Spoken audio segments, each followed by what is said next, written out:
What is going on, nerds and nerdettes? It's your boy Stevie B with the latest haul video for this week.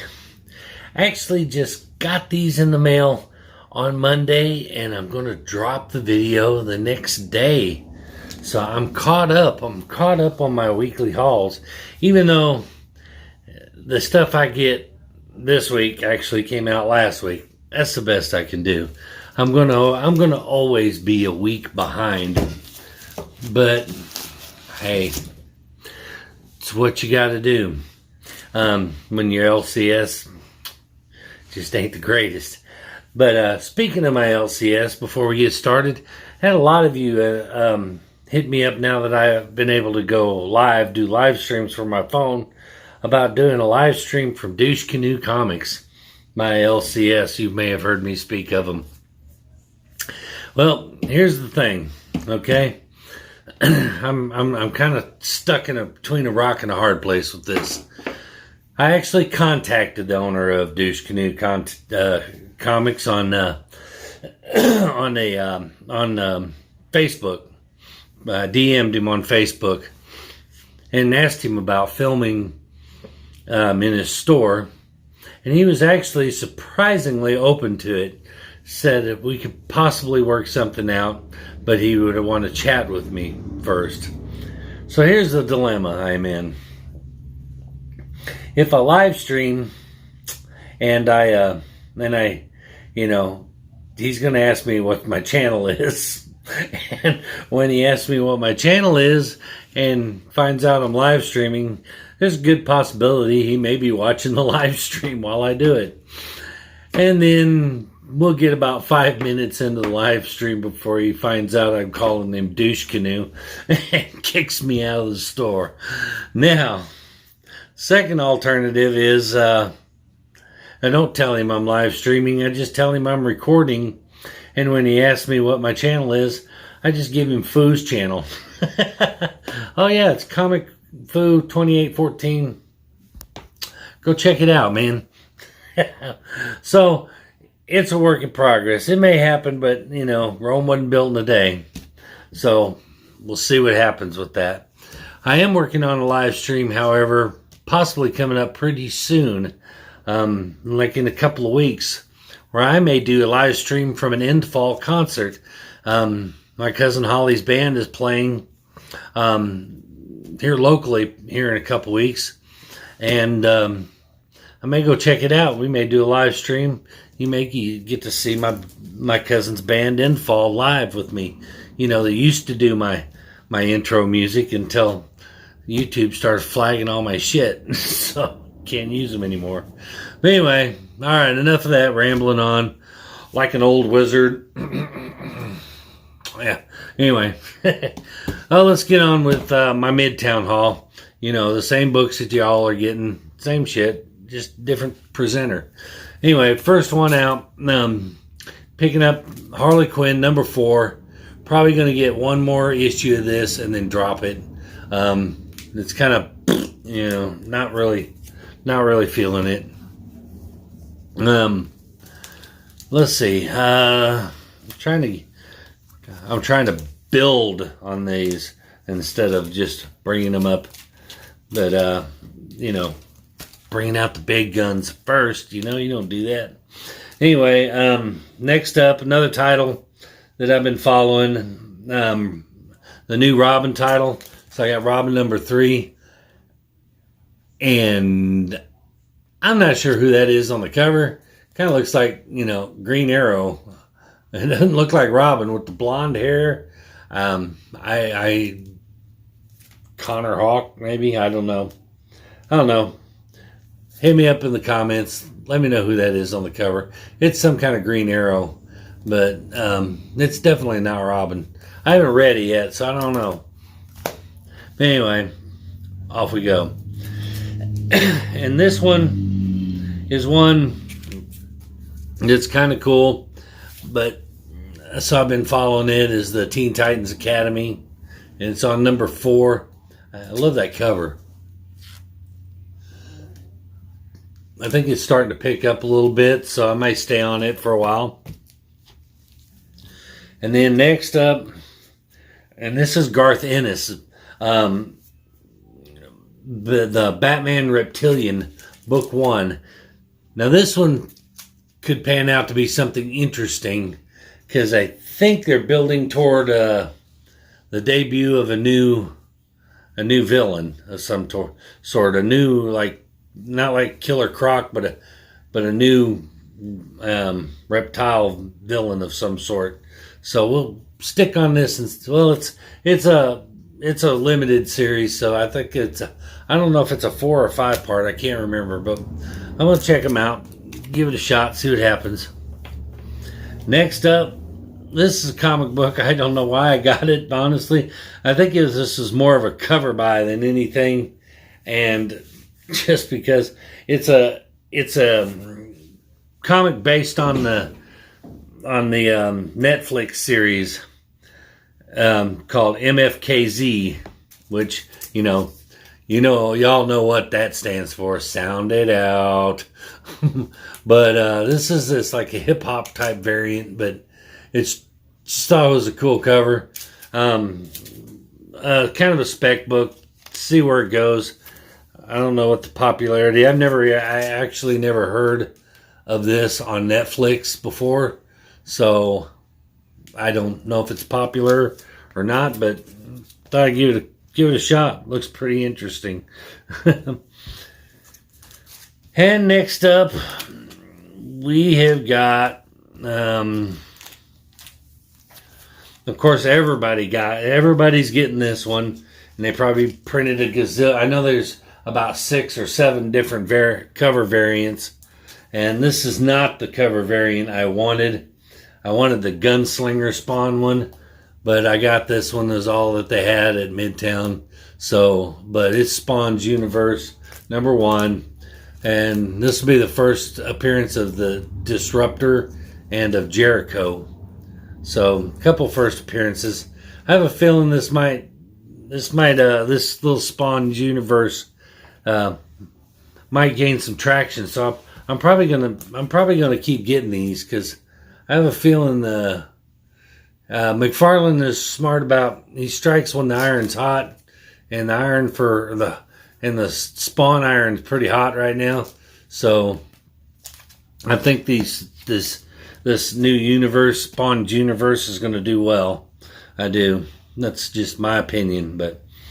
And then next up, I finally, like I said in the last video, I've got a jumping off point, so I'm going to start jumping on these. I know I'm always late to the party, it seems like, but I actually had the first #1 of this, and for some reason I just didn't pull the trigger on them, missed out on them. But I'm jumping on here because it's starting an old kind of a new chapter in this series, with a new character in origin that people have been waiting for. But it's Something's Killing the Children, #17, and this is the origin of Erica Slaughter, and I got 16. And I got I got the foil variants coming in the mail. It should be here in a day or two. They'll be in the next haul video. But I also got a 16 from Comic Tom 101's mystery box. So the 16 was the jumping off point, and I got 17. And I'll keep getting them. And this is a glow-in-the-dark cover. The glow-in-the-dark sucks on this, by the way. So I'd throw it out there. But anyway, yep, late to the party as usual. But I figured that was a good jumping off spot to start picking them up. And then next up, I got Infinite Frontier #1 with this Green Lantern cover. They just give anybody, if everybody's a Green Lantern anymore. I mean, everybody's worn that ring at one point or another, and it's just not special anymore. It's kind of like, remember, like college football bowl games. Remember, there was just a couple of them, and it was special when you went. Now they got a bowl game for everybody. Let's face it, you have to suck pretty bad to not make it to some sort of bowl game, and that's what the Green Lantern ring has become. It's become college bowl game of superhero memorabilia. If you ain't worn a ring, you just ain't nobody anymore, because they give them out to everybody. But anyway, this is the first appearance of Extract, and Roy Harper gets some new powers, so there's that. But and this is another one. This is Gamma Flight #1, kind of a spec book, but this is where they're trying to reintroduce Scar, which is the son of Hulk, and so I'm down with that. I kind of missed the boat on that one, but this is the first appearance of Gamma Flight, the team, and the first appearance of Stockpile. And also, it's a Squatch book, even though Squatch doesn't claim it, because he says it's a were-squatch or werewolf squatch or something, and it's not a purebred Squatch, because, got to have you don't want a mixed breed Bigfoot running around. You have to have a purebred Bigfoot. His words, not mine, just saying. But anyway, so that does it for the Midtown haul. Quite a big haul. Now on to some eBays and what you come here to watch. You like to see Stevie B to show you a few of the little minor keys that I like to pick up. I'm gonna say that one for last because I really love this book. So glad to get it. Anyway, one that I picked up on that I was excited to get. This was a special. It's a one and done, I think. But it's a Sabretooth in the Red Zone. It had that gorgeous chromium cover. And Sabretooth is one of the few X-Men characters that I actually really like. I think he's a really cool villain, and I dig him. And to find him on that gorgeous chromium like that, oh man, that's a cool cover. Anyway, I had to grab one on the cheap. Wasn't much. And here's a few other X-Men first appearances that you might not know about, or you might know about, but you never thought to pick them up. But I'm telling you, and actually one of them has already made an appearance in the MCU. Well, excuse me, not in the MCU, but or wait, yeah, no, Sony, X-Men, whatever. On with it. Anyway, this is Uncanny X-Men number 317. That's the first appearance of Skin and the first appearance of Blink. And Blink has already made an appearance on the big screen. Let's just say that. But, he made it in one of them sucky X-Men movies. So when they make some good X-Men movies and they bring out some of these characters, Blink is the one I got it for. I think Blink has a shot. Skin, not so much, my dude. I don't even know what you do, but love that 90s goodness, that little bit of foil there. But anyway, first appearance. And another first appearance. I just got this one because it was like $3 and I just thought it was funny. And who knows what this one is? Who is this? Could he be the next X-Man? Or is he their greatest foe? Uncanny X-Men number 345. The first appearance of, can you guess? Do you know who it is? Maggot. First appearance of Maggot. You gotta love it. So, but who knows? You never know, right? And then next, I had to get this one because it was pretty reasonable. And I still hold out hope that someday that this is the most underrated and underused and most overlooked DC character of all time, and it's this guy right here. And there's the first appearance of Lobo. So I had to get Omega Man number 37, and this is key because this is the first appearance of Lobo in costume, and it's also the origin of Lobo. So not a bad one to pick up. telling you, Lobo is going to blow up one day. And mark my words. But it's already starting to heat up just in anticipation because people are learning that he's a commodity that is yet to be tapped. All right, last but not least, probably my favorite book of the haul. Not a key issue at all. Just a really cool 90s book that's not a whole lot of these out there, and a lot of people don't even know it exists. But this was a UNICEF mail-in offer. You could only get this book if you sent in through UNICEF of all the places. But some of you out there have already figured out what it is. And it's foiled and embossed, and it's got all that 90s goodness that a comic book should have. And it's from 1994. But it's Incredible Hulk versus Venom. And, I mean, tell me that's not a gorgeous cover. And this thing is in mint condition for being a mail-in. Look at that foil shining. And it's embossed. Can't tell it in the video.